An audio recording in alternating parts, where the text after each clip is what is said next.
नमस्कार दोस्तों, मैं फिरंगी बुढ़वा यार न्यूज में आप लोगों का स्वागत है। तो आइए दोस्तों, आप लोगों को एक ऐसी शख्सियत से मिलाते हैं जो रातों रात वायरल हो गई, वो भी डीजे वाले के साथ।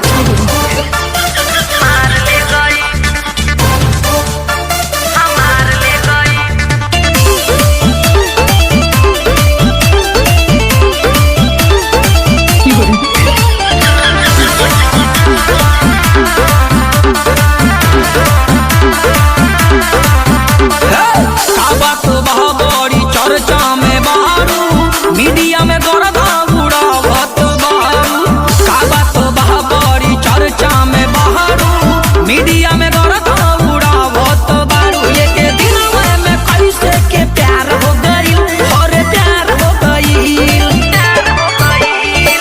अच्छा ये बताइए कि ये कई दिन में कैसे फंसा लिया भाई? हमारे गाँव में आयरलैंड डीजे बजाओ, घर के बगल में शादी पड़ा रहा तो आयरलैंड डीजे बजलन गाना चांद के पार ले जाइबा का।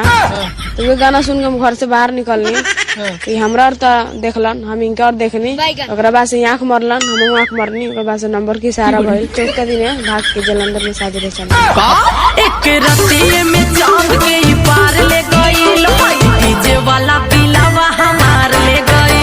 एक रतिये में चांद के पार ले गई, डीजे वाला पिलावा हमार ले गई।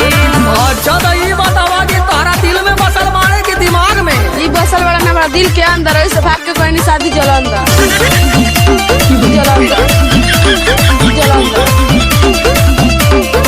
कि तो है बहुआ जवार के ना डर रहे का, लहू एतना ना ढकाइल ना सबर रहे का।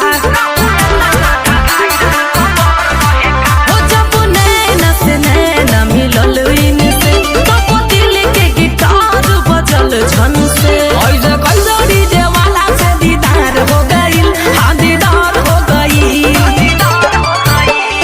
अच्छा ही बतावा कि तू इनका अंदर ऐसा का देखलू कि इतना पागल हो गईलू? इनका कान के बाली देख के प्यार हो गई। कान का बाली?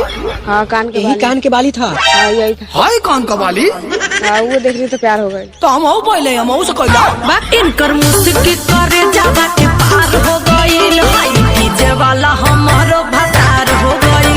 इनकर मुस्की करे जावा के पार हो गईल, डीजे वाला हमारो भतार हो गईल। अरे इतना जल्दी शादी करने का का जरूरत वाला भाई? हमारे जमाने जान होते रहे, हमारे बाप माई शादी ना करते रह लोग, वैसे हम शादी कर ले।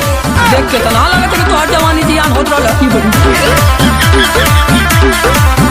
दावा ही भतार सेवा करेला कि ना, तोहे कोरावा में धुनो मेरा भरेला कि ना।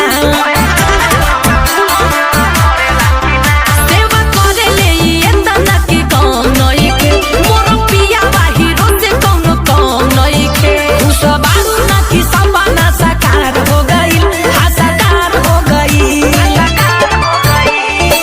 अच्छा ही बतावा तारा के जब डीजे वाला प्यार कइला त का खियैला? दूध मलाई खियाइला। अच्छा अरे दिलावा के मोरे मालिकार हो गई, डीजे वाला ऑपरेटर से प्यार हो गई। दिलावा के मोरा मालिकार हो गई, डीजे वाला ऑपरेटर से प्यार हो गई। तो जी दोस्तों, आप लोगों ने देखा तड़कती भड़कती न्यूज। तो इस न्यूज से आप लोगों को क्या सीख मिलती है? इस न्यूज से यही आप लोगों को सीख मिलेगी कि आप लोग भी अपना खेत बाड़ी बेचिए और डीजे खरीदिए और ऐसी ऐसी लड़कियों को पटाइए और चांद के पार ले जाइए। तब तक के लिए धन्यवाद, मिलते हैं किसी अगले न्यूज में।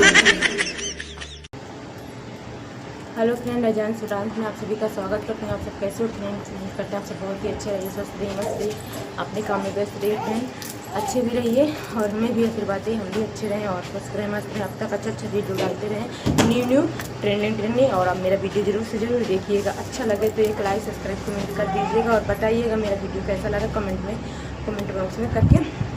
और आप सब अपना ख्याल रखिएगा। और फ्रेंड हम बहुत जोर धूप लगा है, धूप में वीडियो बना रहे थे, बहुत जोर हालत नहीं है, तबीयत भी नहीं ठीक है, इसलिए बोल नहीं पा रहे हैं। आप सब प्लीज़ मेरा सपोर्ट बहुत ज़्यादा कीजिए और सपोर्ट ज़्यादा कीजिए जितना हो सके। और आप सब मेरा वीडियो जरूर से जरूर देखिएगा और आप लोग लाइक कमेंट शेयर कीजिएगा।